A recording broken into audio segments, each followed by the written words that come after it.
¿Cuántos días van ya de la tercera vacación de esta ley? Estamos a 29 días. Estamos a 29 días que entra en vigencia. Para que entre en vigencia.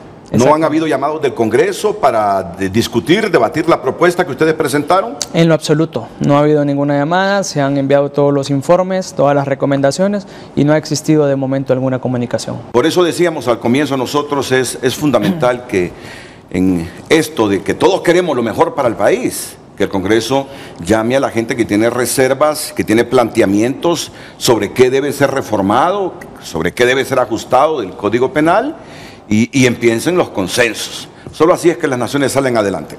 Valoraciones a esta altura de la tercera vacación de la ley sobre el Código Penal que comenzó a socializar el Congreso según un comunicado que leí hace algunos días de este Poder del Estado hace exactamente 3 días, el lunes.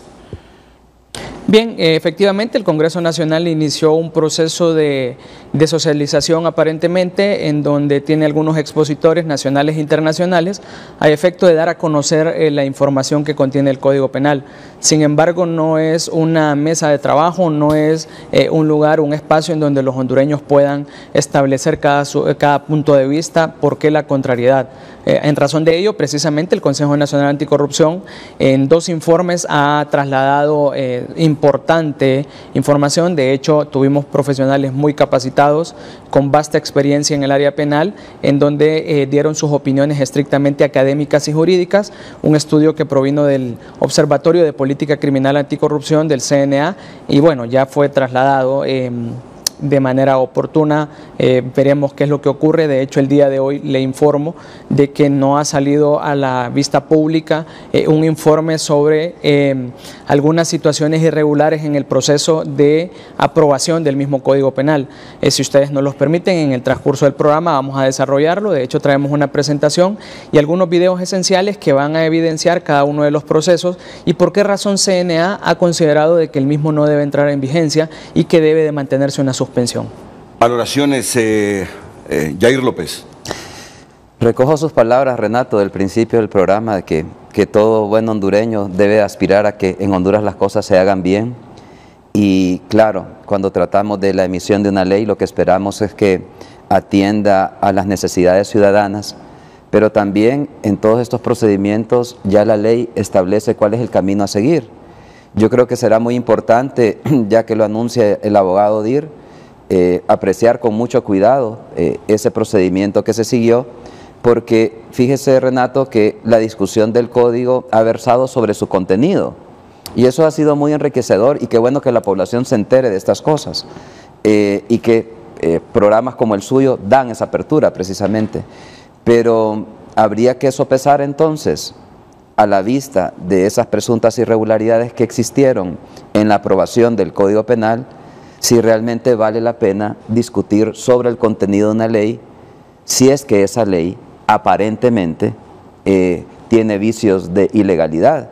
Y entonces eso debería de cambiar la perspectiva del análisis y saber realmente si el Código Penal, más allá de su contenido, si favorece o no favorece a cierto sector, si realmente el Código Penal se legitima en sí mismo. Y entonces yo creo que eso sería muy importante valorarlo. Ayer usted tuvo honorables invitados acá y ojalá que personas de esa talla y de ese conocimiento que estuvieron en su programa pues puedan conocer de esos hallazgos y así comprendemos la realidad del código, porque al final de cuentas yo le digo con toda tranquilidad, daría pesar que entrara en vigencia un código que en su proceso de formación tiene irregularidades o ilegalidades. Yo estoy seguro que ningún buen hondureño apoyaría esto. Bueno, escuchamos también las valoraciones iniciales del doctor Joaquín Mejía para luego pasar al desarrollo de la temática que hoy quiere exponer el CNA, también el abogado Yair López y el mismo doctor Joaquín Mejía, con quien voy en este momento. Sí, lo primero que hay que decir es que un código penal es sumamente importante para una sociedad democrática porque tiene un carácter problemático y ambivalente que se enfrenta a la paradoja de proteger unos derechos mediante la lesión de otros derechos, y evidentemente un código penal debe garantizar un equilibrio entre los derechos contrapuestos, es decir, de las víctimas y los victimarios. ¿Y cómo se puede lograr ese equilibrio?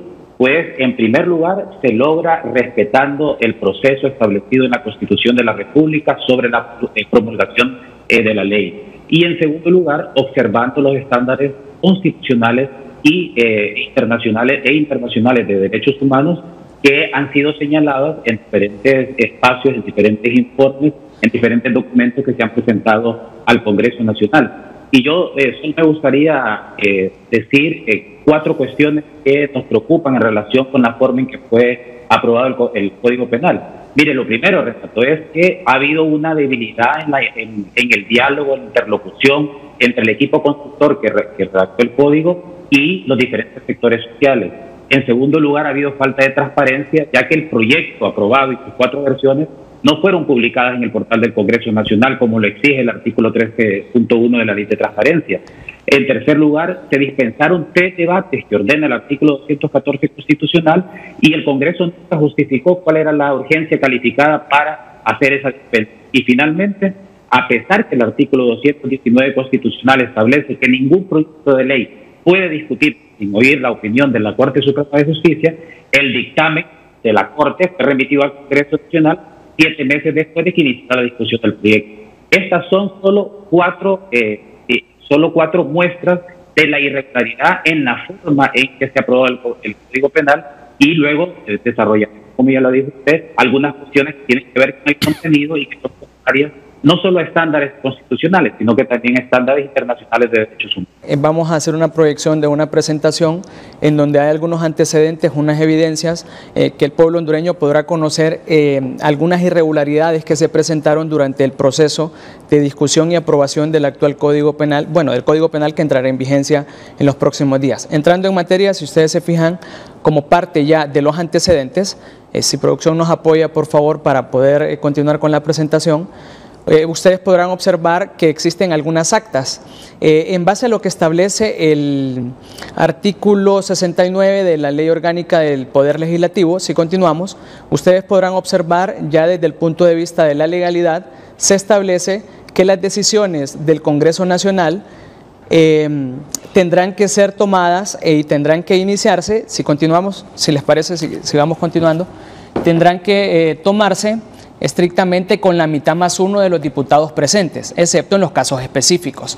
Si nosotros observamos en la siguiente lámina lo que es un acta del Congreso Nacional, aquí puede ver usted, Renato, y puede ver el pueblo hondureño que cuando se discutió el título 15 del capítulo 3 de la Ley del Código Penal, este es un acta oficial del Congreso Nacional que, por cierto, ya no existe en la página del portal de transparencia porque lo borraron. Si ustedes se fijan, en este caso solamente hubo presentes 38 diputados del Congreso Nacional para iniciar la sesión legislativa. Leímos lo que establece la Ley Orgánica del Congreso, aquí solo hubo 38 diputados, 90 estaban ausentes, pero ustedes dirán, bueno, entonces ¿cómo inició esa sesión legislativa?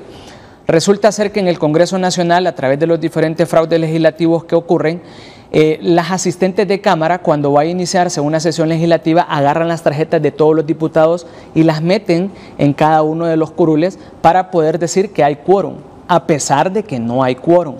Si ustedes se fijan, dicen diputados autorizados, es 128 tarjetas metidas, pero no están presentes los diputados.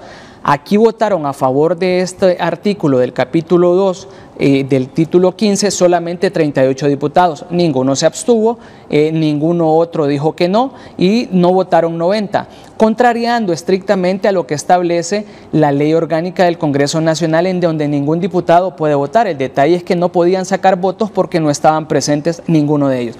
Así como estos, hay una gran cantidad de artículos que nosotros podemos evidenciarlos a través del estudio que hoy saldrá reflejado, en donde vamos a poder identificar que de la parte general hay 61 artículos, de la parte especial 45, de que también ocurrió un tema. En el mes de mayo del 2016 se realizaron sesiones legislativas sin estar habilitado el Congreso Nacional, porque para esa fecha el Congreso Nacional, la ley ya establece que hay un receso legislativo y no estuvieron habilitados. Sin embargo, se aprobaron 54 artículos de este código y más adelante voy a mencionarles algunas otras. Si seguimos, Ustedes podrán observar, bueno, esta es parte del acta, hay muchas otras que están como parte de la evidencia. En la parte de la inconformidad, nosotros podemos escuchar a algunos diputados cuando se discutieron sesiones legislativas respecto a los delitos contra la administración pública. Todos estos audios nosotros los hemos recopilado en un proceso de investigación del mismo Congreso Nacional, son oficiales del Congreso Nacional. Con tantos documentos que nos han dado, ahorita me acaba de traer la última redacción el abogado y colega Mario Pérez, que está coordinando esa comisión, en la que nosotros tenemos aquí tenían las penas más bajas, pero nos acaba de decir que se subieron cuando ya vinieron los de la MASI y que al final el monto de la pena que queda es de 12 años. La preocupación de nosotros era lo que tenían aquí, pero si ya se reunieron y las penas van hasta 12 años. Ahí termina ese video. Son cortos. Muy bien, ya lo pasamos al aire. Okay. Hay otros videos también. No, vamos en este momento a superar estos problemas, estas dificultades que tenemos con el audio.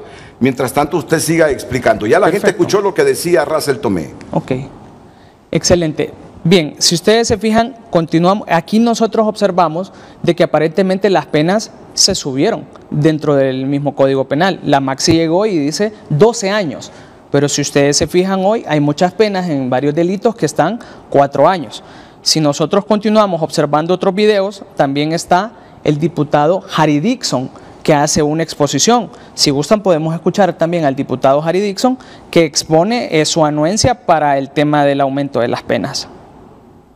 Señor presidente, efectivamente hemos estado revisando el actual Código Penal y efectivamente han subido las penas. Y estamos totalmente de acuerdo que suba la pena. Aunque hubiéramos querido ser un poquito más radicales en este tema de la corrupción, por el daño que le ha causado históricamente a la sociedad hondureña y por todo lo que hemos perdido y por todo lo que hemos sufrido como hondureños, pero yo creo que es un adelanto el que se hayan subido penas en este nuevo Código Penal. Bien, aquí continuamos con el tema de lo que son las penas. Si vamos más adelante de la presentación con la parte gráfica, nosotros podremos observar de que, hay una serie de inconsistencias que se presentan en la sesión legislativa del 2 de agosto del año 2017. Aquí es una discusión y aprobación de los delitos contra la administración pública. Y vean ustedes, vamos a continuar con la presentación en donde se presenta una votación. Este es el caso, solo para poner un ejemplo, el caso del delito de malversación de caudales públicos. Aquí vemos nosotros la lectura que hace el secretario. 75. Malversación por apropiación. El funcionario o empleado público que se apropia directo o indirectamente para provecho suyo de un tercero de bienes del Estado cuya administración, tenencia o custodia se le haya confiado por razón o con ocasión de sus funciones, debe ser castigado con las penas de prisión de 6 a 9 años. Multa por una cantidad igual o hasta el triple del valor de lo malversado, inhabilitación absoluta por el doble del tiempo de la condena de prisión. Si ustedes se fijan más adelante, nosotros aquí observamos, en la siguiente lámina podemos observar lo que dice específicamente el artículo 474, que de hecho está de manera graficada. El pueblo hondureño puede observar malversación de caudales públicos por apropiación. El secretario del Congreso dice de 6 a 9, sin embargo hoy nosotros vemos de 4 a 6 años. Totalmente diferente a lo que se discute, lo que se aprueba en el Congreso, a lo que nosotros podemos observar hoy publicado en la Gaceta y lo que va a entrar en vigencia. Si les parece, seguimos con otra evidencia de parte de esto. Bueno, aquí podemos observar nosotros, aprobado 6 a 9, lo publicado es de 4 a 6, totalmente diferente. Seguimos, si les parece, para poder escuchar lo que son el artículo 478 sobre agravantes específicas, en donde también hay una discusión. Artículo 479, agravantes específicas. Los hechos a que se refieren los artículos anteriores deben ser castigados con la pena de prisión de 9 a 12 años, multa por una cantidad o igual al doble o hasta 4 veces del valor de lo malversado, inhabilitación absoluta por el doble de tiempo de la condena de prisión si la cuantía de lo malversado del perjuicio causado supera los 500.000 empiras. Se debe imponer las penas respectivamente previstas en cada supuesto, incrementadas en 1/3 si concurre alguna de las siguientes circunstancias. A. Los hechos recaen en bienes públicos de valor histórico, cultural y artístico. B. Los hechos recaen en bienes efectivos a servicios públicos de primera necesidad, la salud o institutos de previsión social. Bien, aquí nosotros vamos a darnos cuenta, si continuamos en lo que está publicado, la misma metodología, hoy nosotros vemos publicada dentro de la Gaceta, allá decía de 9 a 12, aquí observamos nosotros de 6 a 9.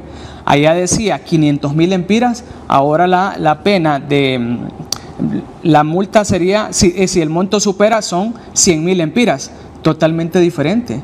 A lo que se aprobó. A lo que se aprobó allá y lo que se estuvo discutiendo en el Congreso Nacional. Bien, esto es una evidencia.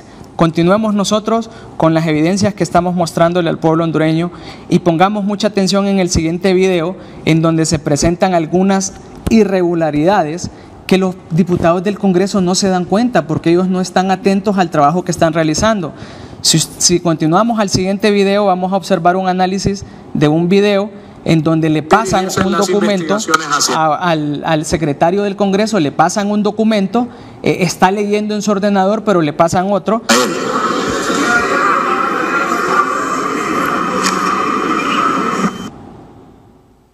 Observen que aquí hay diputados que no están haciendo absolutamente nada, solamente levantan la mano y él es un diputado que va a presentar una reconsideración de manera posterior.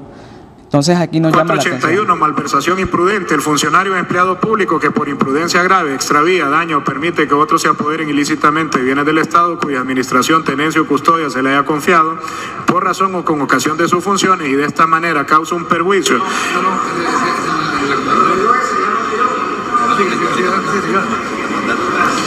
Bueno, es que aquí estamos en digital y en físico. Disposiciones generales. Si ustedes se fijan, aquí se presentan dos situaciones. Primero dice el diputado, artículo 481, pero en la Gaceta lo que se publica es el artículo 480. En segundo lugar, cuando él va leyendo, como le pasan un papel, le dice desde abajo el diputado Mario Pérez, ya lo leyó ese, ya lo leyó, deja de leer. Ese es un artículo que no fue discutido, no fue leído de manera completa, sin embargo está aprobado y está publicado. O sea, ¿cómo es posible de que sale publicado en el Diario Oficial La Gaceta documentos que finalmente no son discutidos dentro de una Cámara Legislativa? Pero esta es una de las evidencias. Y alguien, el presidente de la comisión, en este código le dice, ya lo leyó. O sea, como cállese y no continúe más porque aquí no está poniendo atención absolutamente nadie y nos los podemos dormir. Al final de cuentas ese es un mensaje que observamos. Continuemos si quieren ya para la sesión legislativa del 8 de agosto, es una semana después y aquí se presentan una serie de situaciones. Hay una reconsideración, aquí vemos un video ya específicamente cuando el diputado secretario en ese momento aprueba el acta.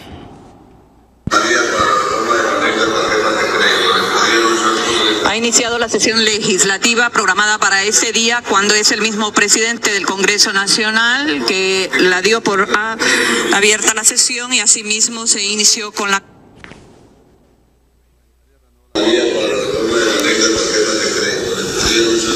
Ha iniciado la sesión legislativa programada para ese día, cuando es el mismo presidente del Congreso Nacional que la dio por abierta la sesión y asimismo se inició con la correspondencia, y en estos momentos nosotros le invitamos a que se quede con la señal de Canal 20. A la hora de secuencia, primera comprobación del quórum, efectuada por la Secretaría, reanudó la sesión el día miércoles 2 de agosto del año 2017 a las 5:10. Actuó la Junta Directiva.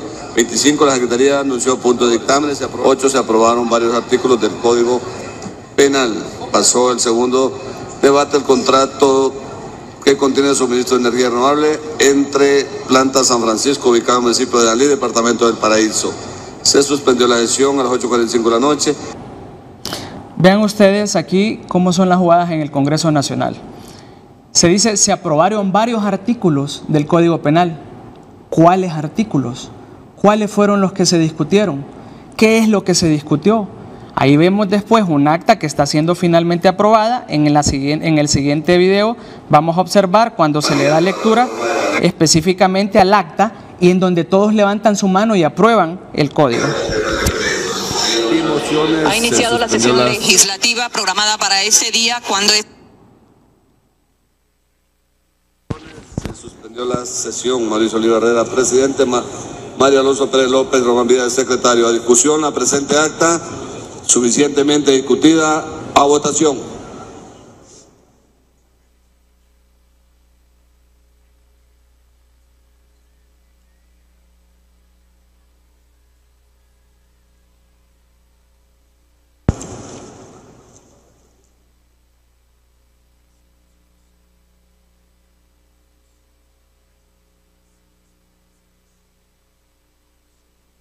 por favor, controle ahí una votación que no parece registrada.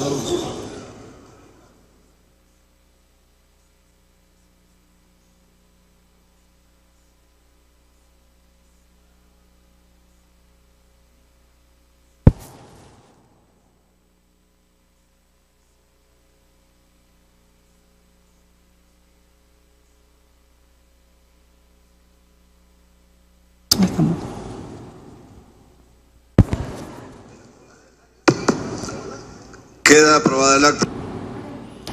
Vean ustedes que aquí dice queda aprobada el acta. El acta queda aprobada con los delitos supuestamente de 6 a 9, los delitos de malversación de caudales públicos. Pero hoy en el Código Penal usted puede ver a partir del artículo 474 de que aparecen los tipos penales de 4 a 6 años. Aprobaron una cosa, pero vea seguidamente aprobada. Ya que está aprobada el acta, no puede hacerse absolutamente nada. No porque lo dice el Consejo Nacional Anticorrupción, no porque lo dice la investigación, sino porque lo dice la Ley Orgánica del Poder Legislativo. Sin embargo, después nosotros observamos más adelante... ¿Alguna reconsideración al acta? Una reconsideración, escuchen. Vamos al siguiente video si les parece. Reconsideración. Agapito Rodríguez. Mire que ni cuenta se dé el diputado que le están dando la palabra y levanta la mano, se la dieron y anda un poco perdido. Muchas gracias, presidente. Quiero consultarle si puedo presentar una moción de reconsideración.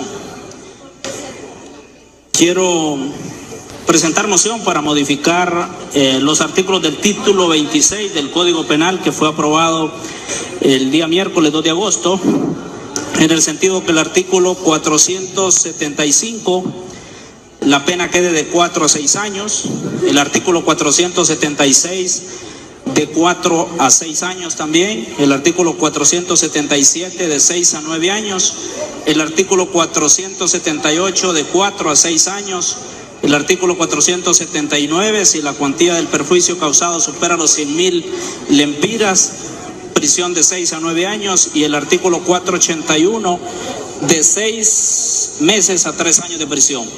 Muchas gracias, presidente. Se le consulta a la Cámara si toma en consideración la reconsideración al acta, tomada en consideración. A discusión, suficientemente discutida. A votación. Tiene la palabra el diputado Walter Vanegas. Muchas gracias, señor presidente, pero es para presentar una reconsideración. Bueno. Honorable diputada Marina Valle Villalta. Muchas gracias, señor presidente. Me gustaría, presidente, si pudiesen leer en qué consiste cada uno de estos artículos, porque al leerlo solo así es bien difícil que recordemos, porque nosotros no tenemos el material y estoy en este momento buscándolo aquí en la computadora, pero no he podido abrir la carpeta, porque para poder votar y para poder cambiar un artículo ya aprobado, creo que lo correcto es saber qué es lo que estamos reconsiderando. Así que muchas gracias, señor presidente.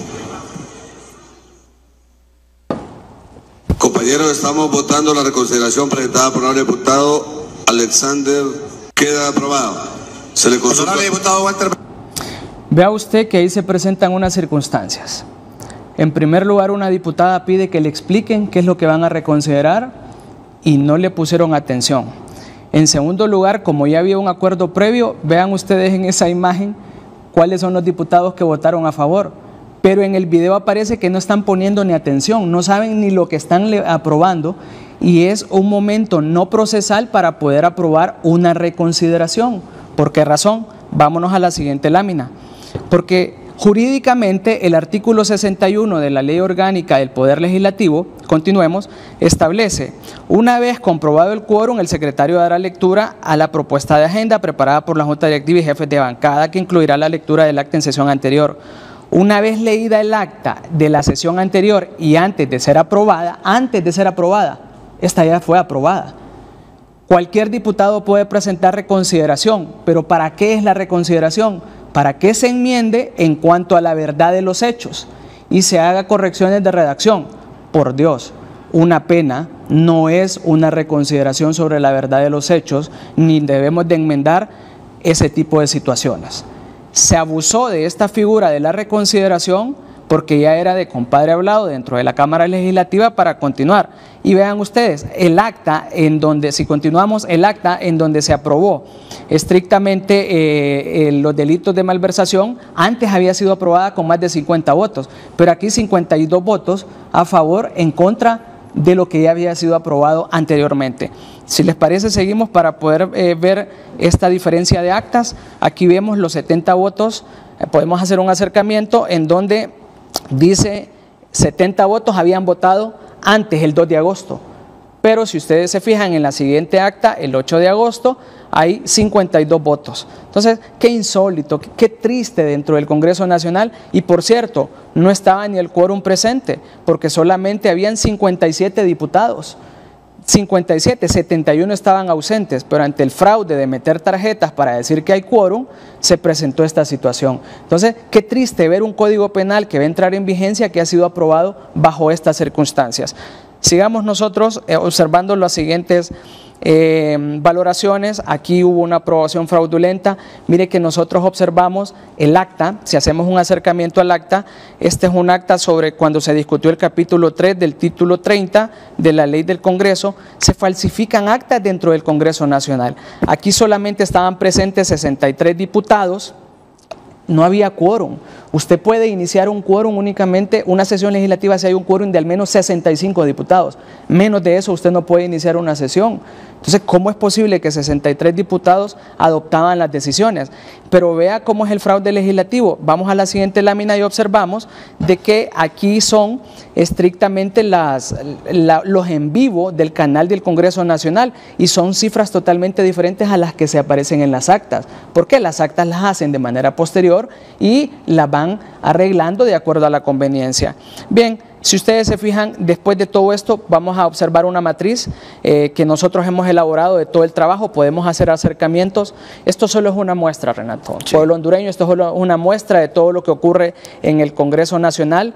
Aquí nosotros podemos observar, por ejemplo, el martes 18 de abril se aprobaron los delitos de genocidio únicamente con 64 diputados. Debieron estar 65. 64. De ahí aparece el capítulo sobre los crímenes de guerra, 51 diputados. Los delitos contra la vida solamente estaban presentes 50 diputados. En los delitos contra la libertad solamente estaban 58 diputados. Sigamos con las tablas. Esto va a salir en el estudio que se publicará de manera posterior. Este mismo día CNA estará remitiendo también este informe al Congreso Nacional. El pueblo hondureño puede tomar sus opiniones. De hecho, les comento, dentro del mismo cuadro, en el último cuadro dice, tenemos videos. O sea, todo esto está con videos, todo esto está con actas, todo esto está respaldado. Todo esto tiene la evidencia suficiente para que el pueblo hondureño pueda tomar conciencia de lo que ocurre en el Congreso Nacional. Sigamos. Esto solamente son tablas de todos los tipos penales, las fechas cuando fueron aprobadas, el minuto del video que nosotros ya tenemos evidenciado, en donde se identifican cada una de esas irregularidades. Podemos seguir. Ahí nosotros en el estudio mencionamos 61 artículos de la parte general, 45 de la parte especial, 54 que fueron aprobados durante un mes de mayo que finalmente no estaban habilitados los diputados del Congreso Nacional para tal actividad. Según la técnica legislativa, se presupone que los que se abstienen son votos favorables. La verdad que el que calla otorga, quiere decir, esa es la palabra, el que calla otorga. Es una lógica legislativa que no tiene sentido de acuerdo a la legitimidad y de acuerdo a la legalidad. Entonces, se consideraron los que no estaban presentes, como no vinieron hoy, sus votos están a favor. El que no vino, el que no estaba presente, su voto está a favor. Esa es la lógica legislativa. Y cierro esta parte de estos hallazgos, que solo es una muestra chiquitita que el Consejo Nacional Anticorrupción tiene como parte de una evidencia. Veamos nosotros quiénes eran los diputados que estaban presentes ya en la parte final, que estuvieron presentes en todas las discusiones. No estamos diciendo nada desapegado a la realidad, son casos que la Maxi presentó, que UFESIC denunció, casos que están judicializados, personas que se encuentran en proceso, otras que ya han sido condenadas. En este caso, vamos al primer ejemplo. Dentro de esto estuvieron presentes diputados. Aquí nosotros vemos el caso de Fe de Ratas, una persona que tiene vinculaciones con el caso de Fe de Ratas. Sigamos. Podemos observar acá, caso Pandora. aprobaciones, esa fecha, la reconsideración, el 8 de agosto del 2017, caso Arca Abierta también, vinculaciones, aprobando, discutiendo, emitiendo opiniones. Sigamos nosotros, aquí nosotros podemos observar vinculaciones de diputados denunciados por empresas farmacéuticas. Sigamos adelante, el diputado de la reconsideración. Sigamos, aquí podemos observar diputados en ese momento vinculados al narcotráfico.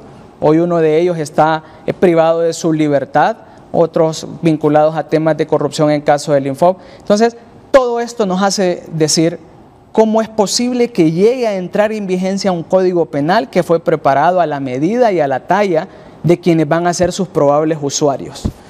El abogado Yair decía al inicio, estamos discutiendo el fondo, estamos discutiendo artículos. Mostramos una evidencia de cuáles fueron las transformaciones de estos artículos, pero al final de cuentas la forma nos hace determinar de que esto va a ser algo inconstitucional. Entonces, ¿para qué usted va a poner en vigencia algo que va a generar una problemática grande al país?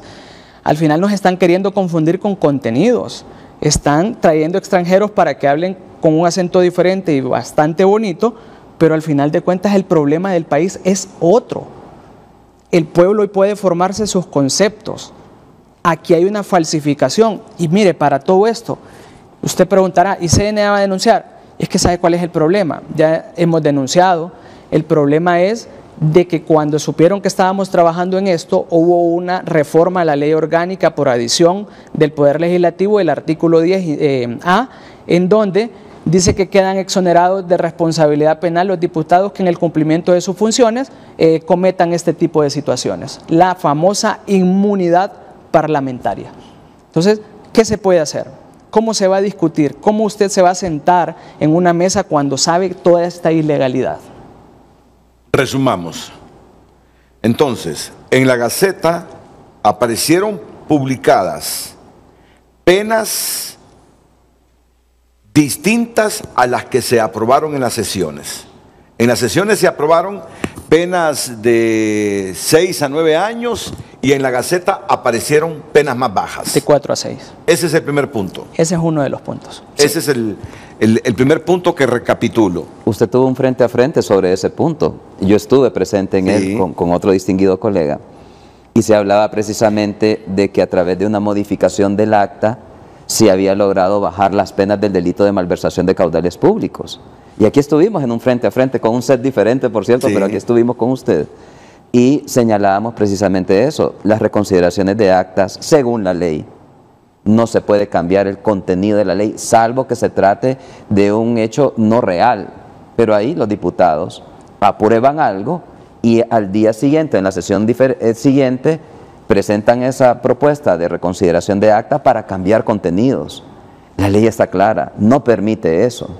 Entonces, la pregunta es, ¿qué necesidad hubo respecto del delito de malversación de caudales públicos para cambiarle las penas de 6 a 9 años para dejarlas en 4 a 6?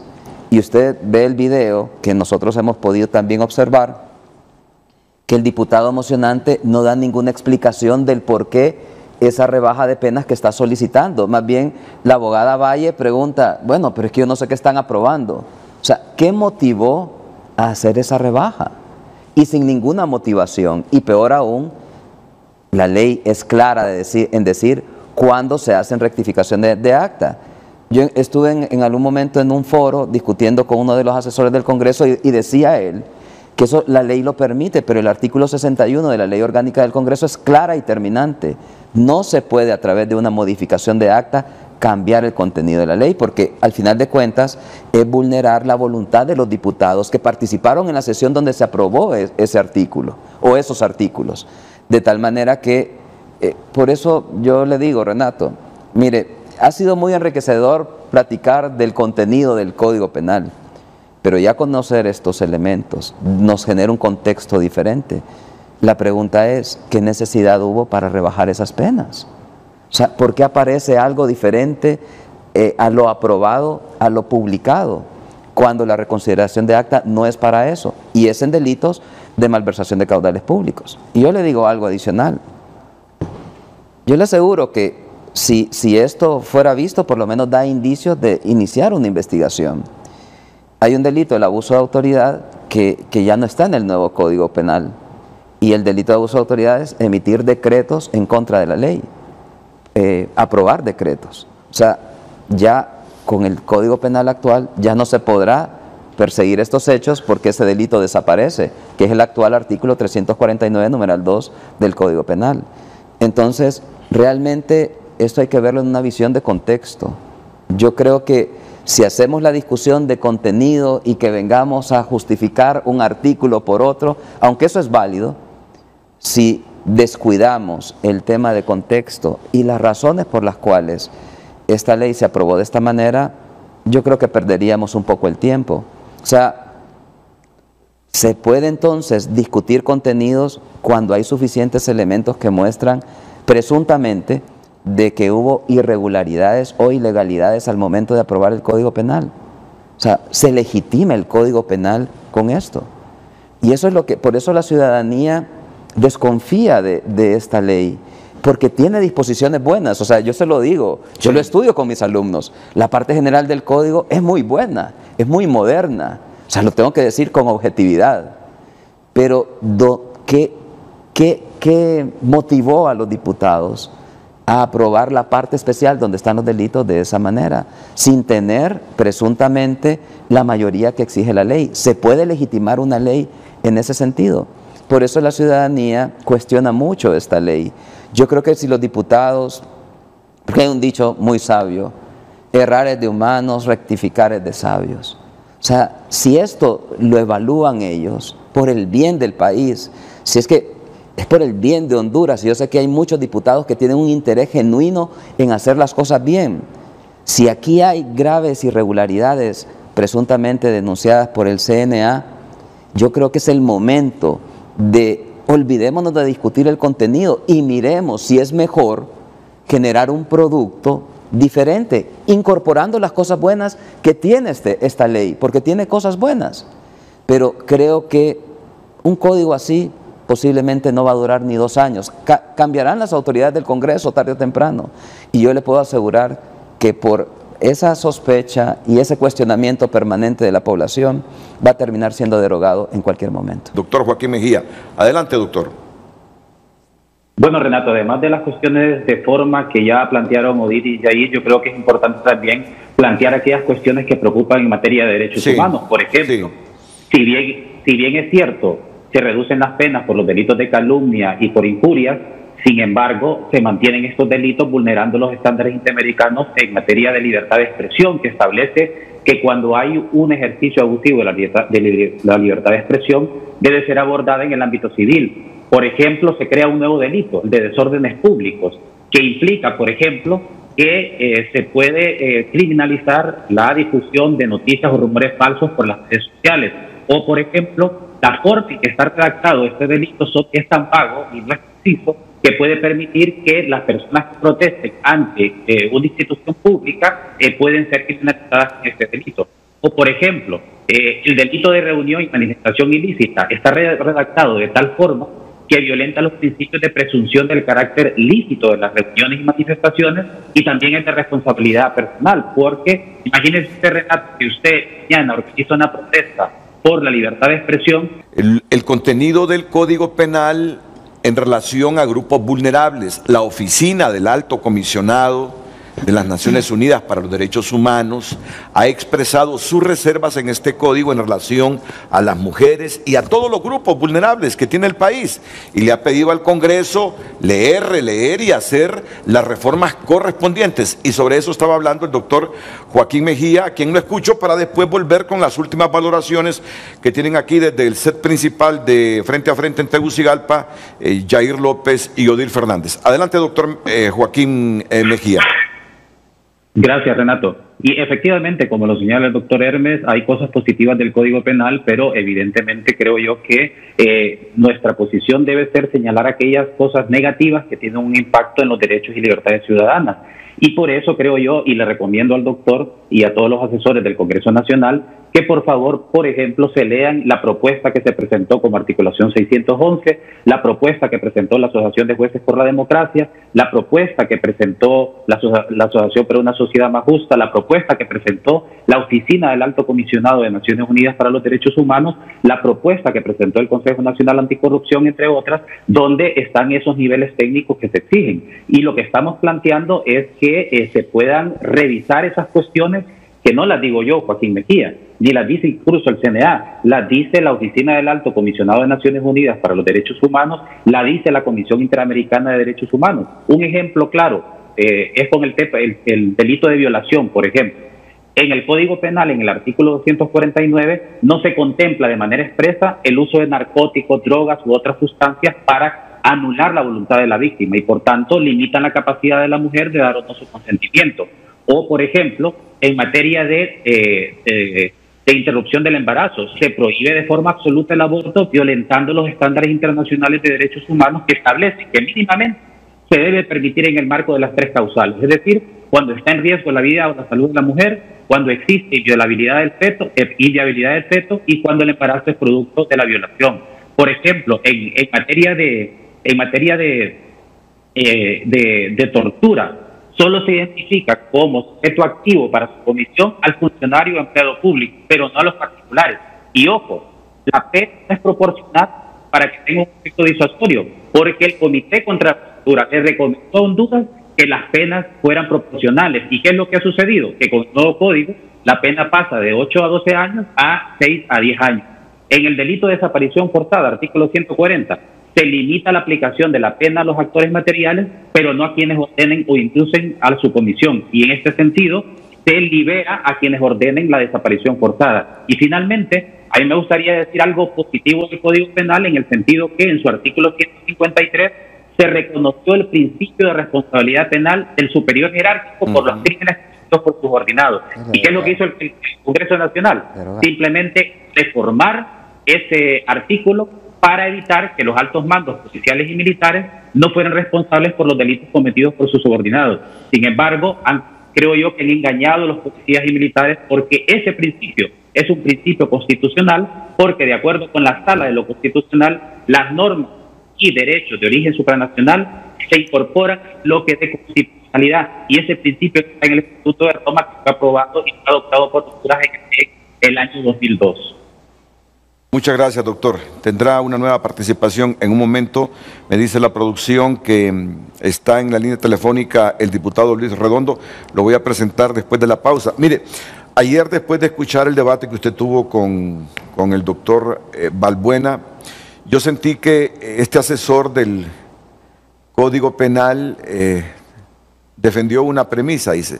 Es que ustedes ahí todo lo quieren arreglar con penas altas, dice. Y así no se rehabilita la gente, afirmó. ¿Recuerda? Sí. Así no se rehabilita la gente, dice. Así no va a rehabilitar al corrupto usted solo con penas altas. Y empezó él con su argumento. Usted le respondió, bueno, mire, Europa es otra cosa en relación a América Latina. Es decir, allá está preso en este momento, ¿quién? Y es cierto, el yerno de Felipe VI. No, Felipe VI es el actual. Del rey Juan Carlos. Del papá del actual rey de España, de Juan Carlos, correcto.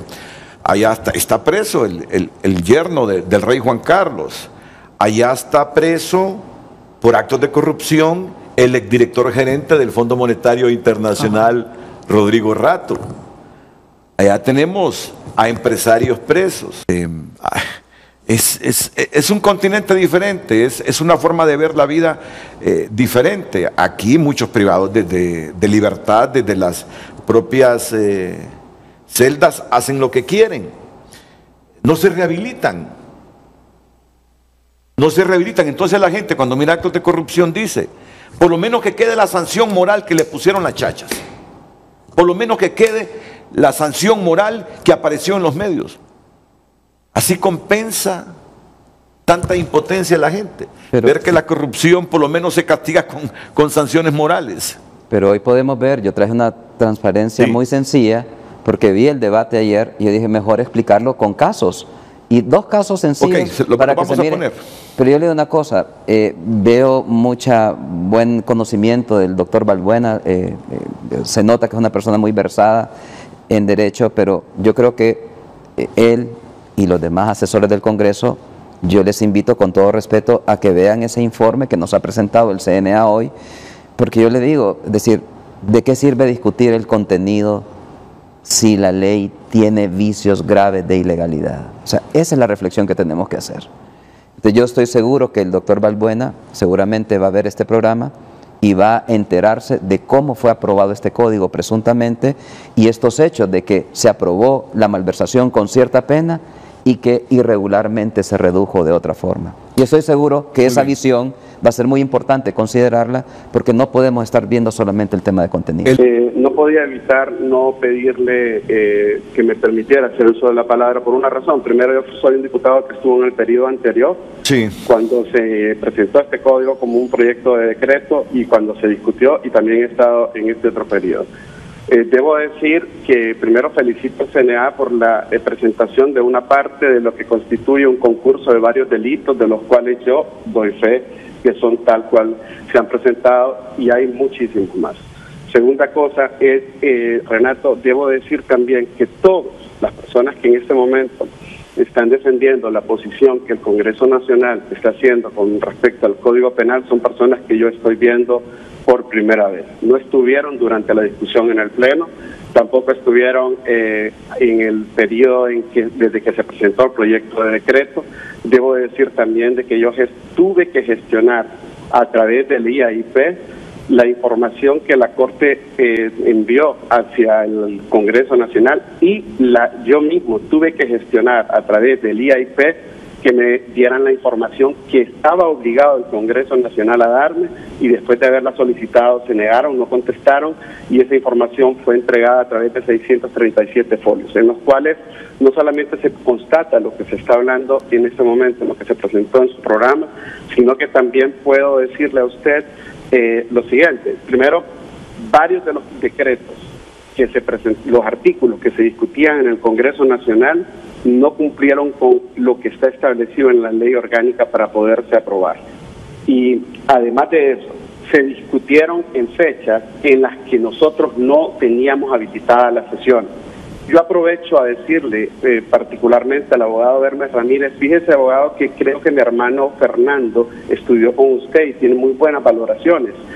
Yo no quisiera que pasara con usted lo que ha pasado con el abogado Baldo Ramos Soto, de quien también ha habido buenas valoraciones, y que en el Congreso ha establecido claramente que no se puede hacer modificaciones en el vacatio legis de una ley, y que no se puede, no están habilitados o no es ley algo hasta que no ha sido publicado en la Gaceta.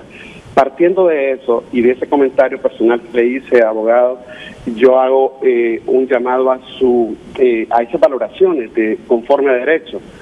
Le pregunto públicamente, ¿puede el Congreso dar por válida una ley aprobada en fechas que no estaban habilitadas para sesionar? Yo le puedo responder, no. Por lo tanto, si el proyecto de decreto y varios artículos, Renato, no solamente el proyecto de decreto y el dictamen donde se dispensó los debates sin tener el número necesario que la ley establece, y publicando diferentes información, yo le voy a decir por qué, decía alguien, ¿y por qué hace la denuncia? Cuando dice el abogado Hermes que es que no tiene el CNA argumentos, discúlpeme. Cuando se hizo la denuncia oportunamente del Código Penal, ¿sabe qué ocurrió en el Congreso? Y pueden entrar ahorita a la página. El Congreso puso en mantenimiento la página.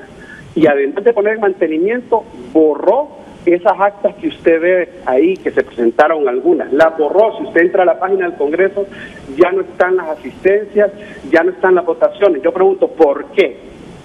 ¿Por qué borrar la evidencia donde se demuestra claramente que no se cumplió con la ley para aprobar no solo el Código Penal, varios decretos más? ¿Por qué lo borraron? Entonces, cada vez que se da un argumento, cada vez que se hace una denuncia y se presentan las evidencias, salen los defensores o borran las evidencias o los medios de prueba. Es evidente, Renato, y es evidente el pueblo hondureño, los invitados, que aquí hay un concurso de varios delitos donde hay personas que están participando. ¿Cómo es posible que hayan borrado eso ahí? Y para cerrar, te vuelvo a preguntar, no solo un artículo, no solo el decreto completo del Código Penal, que es totalmente inválido. Ese código penal se presentó en fechas que no estábamos habilitados para sesionar, el 17 de mayo del 2016, y la publicación en la Gaceta de ese decreto que habilitaba las sesiones en mayo, que se publicó hasta en octubre, fue promulgado por el Poder Ejecutivo en mayo, y se publicó hasta en octubre. Por lo tanto, la habilitación de esas sesiones solamente para la presentación del dictamen es nulo. Y además varios artículos. Debo decir entonces, por el espacio que está encerrado en televisión, que aquí no solamente se trata de temas de fondo, como los que se quedaron evidenciados cuando se metió la eliminación de los delitos de lesa humanidad en el Congreso Nacional. 3 veces lo hemos discutido, 3 veces los mismos temas. Entonces, no solamente queda en evidencia la eliminación de la malversación de lavado de activos, y también en los artículos que están al final, donde también se elimina de la Ley Especial de Receptación y Lavado de Activos esos delitos. No solamente está la eliminación de los delitos ambientales que se pretendieron ahora también. No solamente es eso, se trata de que todo el Código Penal se debe de abrogar y se debe presentar un nuevo código, con la socialización que se ha hecho, en vista a que todos los que se presentaron al Congreso pidieron una cosa y al final se publicó otra. Por eso es que volvió el COER, por eso es que volvió la sociedad civil a presentarlo. Como diputado, yo doy fe de que el Congreso Nacional ha cometido un concurso de varios delitos y que ese código, lo mejor es que lo abroguemos, y ya está el proyecto de decreto ahí metido. Desde el 2 de abril está presentado la abrogación de ese código y que no entre en vigencia en tanto no se presente un nuevo código. Muchas gracias por el espacio, y este comentario que hago en este momento como diputado que estuvo en ambos periodos, vuelvo a reiterarle la pregunta. Abogado Hermes, ¿usted da por válido que un decreto de ley sea ley de la República si no estaba publicado debidamente en la Gaceta cumpliendo con la formación de esa ley? Por favor, contésteme, porque si usted está de acuerdo, espero que no quiero que termine como otros abogados que antes decían que la reelección no era válida y ahora después hasta presentaron algunos recursos a la Corte. Muchas gracias. No solamente reflexionar, Renato, y gracias por la invitación, de que a mí me parece que este Código Penal es parte de un rompecabezas. Yo lamento ciertamente las últimas actuaciones del Congreso Nacional, desde el momento que se pronunció sin tener un informe, recuerdo, de la Maxi, ya estaba pidiendo que se fuera la Maxi sin evaluar en la comisión respectiva. Y esa fue la posición del Congreso. Luego han aparecido estas leyes que ha comentado el doctor Odir, de que le conceden inmunidad a los diputados. Ahora aparece aquel decreto 116-2019, que establece la auditoría obligatoria y que le resta al Ministerio Público la capacidad de investigar estos actos ilícitos de fondos públicos, donde funcionarios públicos se apropian de nuestro dinero. Y apareció la semana pasada la interpretación ilegal también, porque han modificado la ley a través de una interpretación. Ha habido reforma. La Corte no pronunció. El proceso. Y lo que están buscando con eso es evitar que el Ministerio Público recabe la información oportuna en su momento, en sus investigaciones. Todo esto a mí me genera una conclusión clara.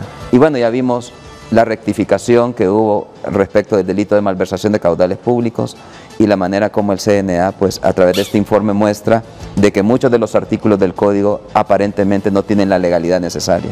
¿Qué es esto entonces? Prácticamente a mí me deja la sensación de que lo que se busca es dejar la mesa servida para que el día de mañana, si las cosas políticas cambian en este país, no exista la posibilidad de investigar estos hechos y que haya una legislación que les proteja. Gracias, abogado Yair López. Concluyo también con el mensaje breve de Joaquín Mejía, del doctor Joaquín Mejía, en el Progreso. Adelante, doctor. Bueno, yo quisiera decir dos cosas. La primera es que el Congreso Nacional tiene desde hace mucho tiempo en sus manos las propuestas constructivas de diferentes sectores de la sociedad civil. Ya mencioné algunas y yo creo que deberían de tomarlas en serio si realmente están comprometidos a realizar un verdadero diálogo alrededor de un código tan importante. Y en segundo lugar, recordar lo que dijo la Comisión Interamericana de Derechos Humanos en relación con este código, que algunos delitos vinculados con actos terroristas, manifestaciones ilícitas o desórdenes públicos están redactados de forma tal que puede llevar a tergiversaciones deliberadas para sancionar reivindicaciones y movimientos sociales, y eso es grave. Y finalmente hay que recordar que el Código Penal solo es una pieza, pero el problema de fondo que hay en Honduras es que tenemos un sistema autocrático, como lo acaba de decir el índice de Bertelmann, que mide los procesos de transformación democrática, y también un régimen híbrido, como dice el diario inglés The Economist, a solo un eslabón de convertirse en un Estado totalmente totalitario, y el problema es más allá del Código Penal. Gracias, doctor, y concluyo con el jefe de la Unidad de Investigación del CNA, el abogado Odir Fernández. Bien, finalmente agradecer, hacerle saber al pueblo hondureño que seguiremos enviando los informes correspondientes, los comentarios al Congreso Nacional. No nos cansaremos en esto. Invitamos a todo el pueblo hondureño para que se una a esa campaña que CNA ha comenzado a motivar, alzando su voz en contra de un código penal que no debe de entrar en vigencia por las razones que hemos mencionado y muchas otras que ustedes pueden encontrar en cada uno de los informes, porque finalmente da pena, da vergüenza que entre en vigencia una norma que proviene de manera ilegal. A todos ustedes, gracias por su atención al